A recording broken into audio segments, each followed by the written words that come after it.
सुनीति के यहां भी एक बड़े सुंदर बालक का जन्म हुआ है, जिनका नाम है महाराज ध्रुव। क्या नाम है? बोलो ना। उनका नाम महाराज ध्रुव है। रामचरितमानस में गोस्वामी जी कहते, पुत्रवती युवती प्रभु सोई, रघुपति भगत जास सुत होई। जिसका सुत भगवान का भक्त होता है ना, वही माँ बड़ी धन्य है। एक बार ध्रुव जी ना अपने पिता की गोद में बैठ गई। सौतेली जो माँ थी, जिसका नाम सुरुचि था, उसने हाथ पकड़कर धक्का दे दिया, नीचे आओ।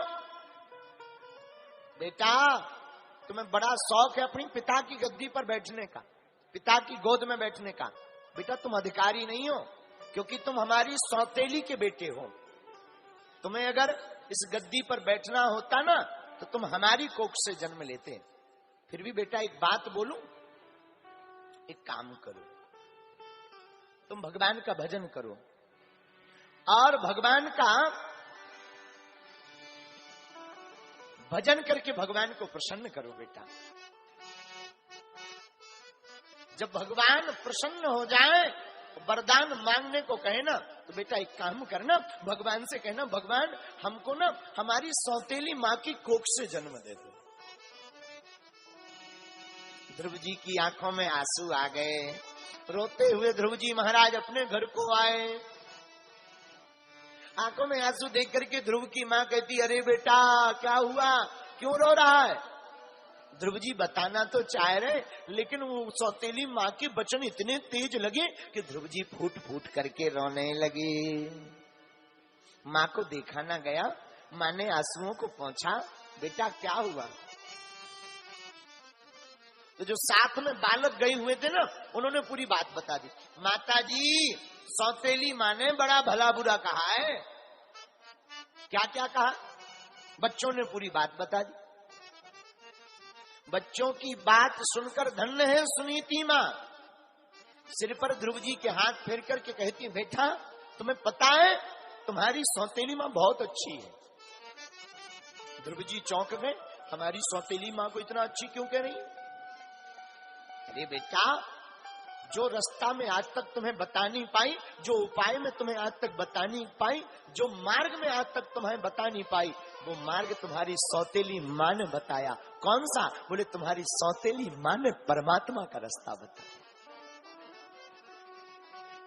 आहा, माँ नन्हे से तो ध्रुव जी है ही है, बहुत छोटे से बालक है, ध्रुव जी को तो कुछ पता ही नहीं है। धीरे से बोले, माँ ये भगवान कहाँ रहते?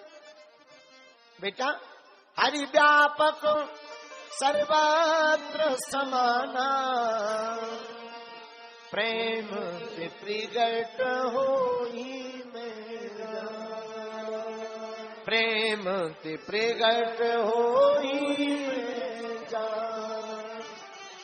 बेटा, भगवान वैसे सर्वत्र रहते, ईशावास स्मिदम सर्वम। ऐसा कोई जगह नहीं जहां भगवान ना हो।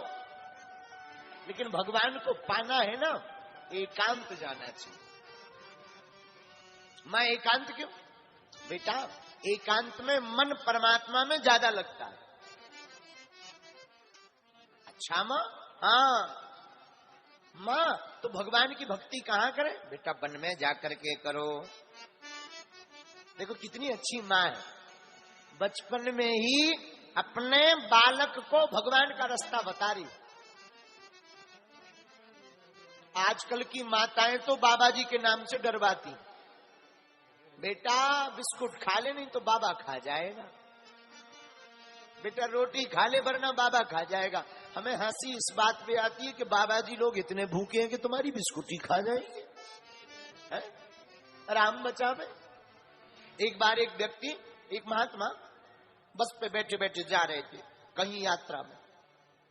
एक माता जी अपने बच्चे को लिए थी, बार बार कह रही थी हलवा खा ले, हलवा खा ले। बेटा बोला नहीं नहीं माँ मैं नहीं खाऊंगा। तो वो माँ बोली, वो उनकी माता जी बोली, अरे खा लो बेटा, बाबा जी बैठे हैं, बाबा जी खा लेंगे, हम बाबा जी को खिला देंगे। बहुत देर हो गई महात्मा को देखते देखते, तो महात्मा हाथ जोड़ के बोले, माता जी ना खा रहा हो तो दो। माता जी बोली, महाराज कैसी बात कर रहे हैं? बोले, तुम्हारे इसी कहने के चक्कर में हम एक स्टेशन आगे तक आ गए, अब नहीं तो अब तो हलवा देंगे, बेटा खा ही नहीं रहा तो हम ही को दो। तो कई माताएं ऐसी हैं जो महात्माओं के नाम से डरवाती हैं। हम तुमसे और कोई प्रार्थना नहीं, यही प्रार्थना करना चाहते, अपने बच्चों को संतों की संगति में लगाने की आदत डालो। संतों की संगति करवाओ, भगवान की भक्ति करवाओ, उनसे कीर्तन करवाओ। आहा, ध्रुव जी की मां कहती, बेटा वन को जाओ, भगवान का भजन करो। ध्रुव जी ने मां को प्रणाम किया, चल पड़े। लेकिन केवल मां के कहने से भगवान नहीं मिलना है। बहुत ध्यान से सुनना इस कथा को। अभी एक कड़ी की और आवश्यकता है जो परमात्मा से मिलाएगा। केवल मां से परमात्मा नहीं मिलेगा। अब मां के साथ साथ किसी महात्मा की कृपा की भी आवश्यकता है। अब महात्मा कौन? सदगुरु के रूप।